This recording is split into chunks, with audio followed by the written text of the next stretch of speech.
دا راته ووایه په قرآن مجید کې هغه کم صورت دی چې د قرآن مجید زړه ورته ویلی کړي؟ سورت یاسین. ماشاءالله ماشاءالله. قرآن مجید له نوم چا ایښی دی؟ الله یې خیر دی. زبردست زبردست. دا راته ووایه چې څو ځمکې دي او څو اسمانونه دي؟ اوه ځمکې دي اوه اسمانونه دي. جنوبي اسمان څه نوم دی؟ رقیه. ماشاءالله ماشاءالله زبردست. د اووم اسمان څه نوم دی؟ لامیه یا دامیه. ماشاءالله ماشاءالله. زمونږ خوږ پیغمبر خو به ته پېژنې؟ او څوک و نره؟ حضرت محمد صلی الله علیه وسلم. د پلار نوم یې درته یاد دی نره؟ او څه نوم و زویه؟ حضرت عبدالله. ماشاءالله ماشاءالله. او د مور یې څه نوم و؟ حضرت آمینه بیبي. ماشاءالله زبردست زبردست. دا د بچې چا خولی دي؟ دا مدرسه کې قاري صاحب. قاري صاحب درته خولی دي. قرآن مجید ټوټل څو سپارې دي؟ 30. ماشاءالله زبردست. تکړه دی تکړه دی ماشاءالله. زمون خوږ پیغمبر حضرت محمد صلی الله علیه و آله وسلم هغه په خپل امت باندې دوره مینو دوره چې کله د دنیا نه رخصتېده انو د ځان کدن هغه سخته چې ورته محسوس شوه، نو الله تعالی ته سوال وکړو چې یا الله زما په دغه کمزوري امتیانو باندې به هم دوره سخت دی. په هغه سخته کې هم د دې امت د پاره سوال کوي چې یا الله زما د امتیانو دا ټوله سخته په ما کې ده او چې زما په امتي باندې په ځان کدن کې سخت ني. نن مونږ هغه امتیان یو زه چې پروګرام اوچتومه نو ډېر ځوانان ډېر ټوکې کوي خاندي. په 15 کالو عمر کې دې بچنګي عمره هم کړې ده او خانه کعبه هغې هم ښکل کړې ده ماشاءالله. خانه کعبې نه دې طواف کړی دی ګرځېدلی؟ او د پیغمبر اسلام قبر مبارک سره تللی؟ او تاله زه انعام در کوم ښه ځکه چې دا 2 کالو ماشوم ما له دومره ښکلي جوابونه راکړل نو سدیس خان ته د انعام قابل ښه بچې. درود دی وی سلام دی وی په نام د محمد مدام بیان غلام د محمد.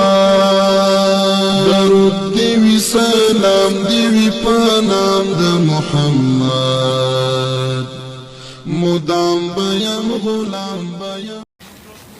چې زما په پروګرام کې کم کوړو کې دی کلوی دی چې سوال جواب ټیک کوي دا د دین حق سجدین نو زه خاکسار زه بوله د خپل وس مطابق سنا څه خامخا ورکوم دا ما ځان سره وعده کړې ده. محمد مصطفی सबसे आखिरी नबी احمد مجتبی सबसे आखिरी नबी. بچې ته ما پیژنې؟ او زما څه نوم دی؟ خاکسار ملک یوسفزی. ماشاءالله زبردست زبردست.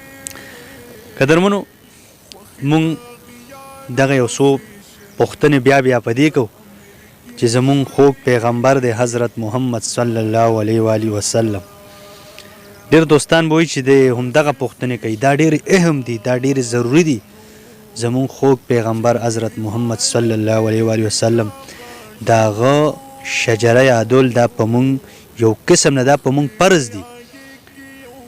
زمونږ د خوږ پیغمبر د والد صاحب نوم عبدالله و، د مور نومې بیبي آمینه و، د نیکه نومې عبدالمطلب و، عبدالمطلب د پلار نوم هاشم و، د هاشم د پلار نوم عبدمناف و.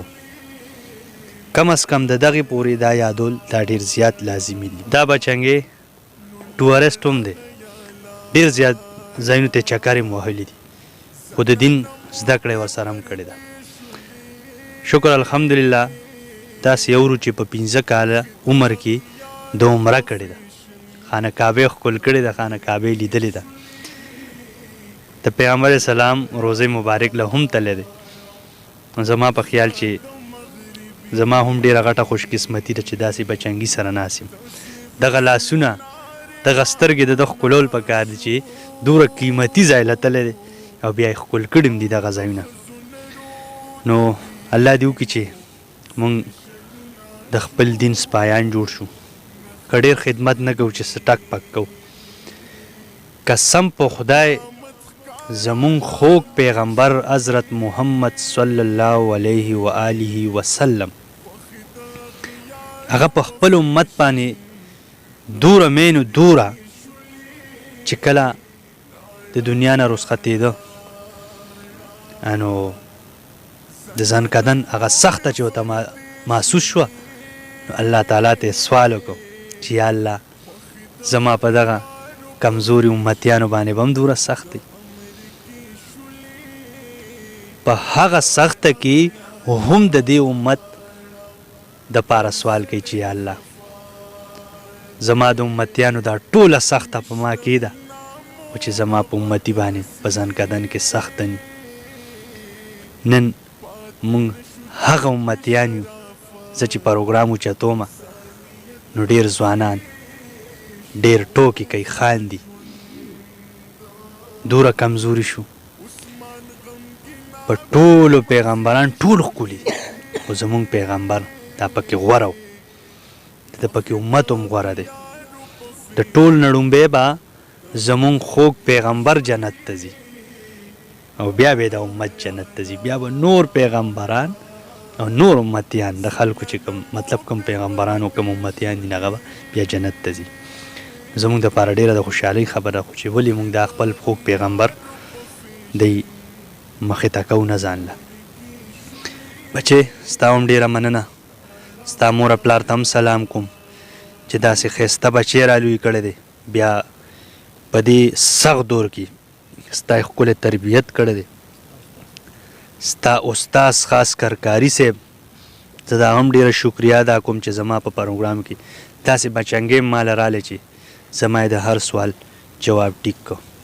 قدرمنو مونږ له پکار دي چې دا خپل بچیان دینه د دین سپایان او پتنګان جوړ کړو. دین شمه ده او مونږ به پې ځان سوځو که خیر. ستاسو هم پښتنو ډېره مننه چې مونږ له وخت راکوئ، زمونږ پروګرام ډېر په مینه وګورئ. تل خاد او آباد. अच्छी तरह याद रखना क़यामत के दिन जिस शख्स के चेहरे पे हुजूर की खत्म नबूवत की हिफाजत के निशानात नहीं होंगे उसे शर्मिंदगी उठानी पड़ेगी. इन उलमा को खुदा के लिए अकेला ना छोड़ो, खत्म नबूवत के महाज को मजाक ना समझो. यह हमारी इज्जत का मसला है, ये हमारे ईमान का मसला है, ये हमारे नाज का मसला है. खुदा की कसम इस मसले पे आज पड़ती रही हमारी कोई अमल भी ठीक नहीं होगा, हमारा कोई शोबा ठीक नहीं होगा.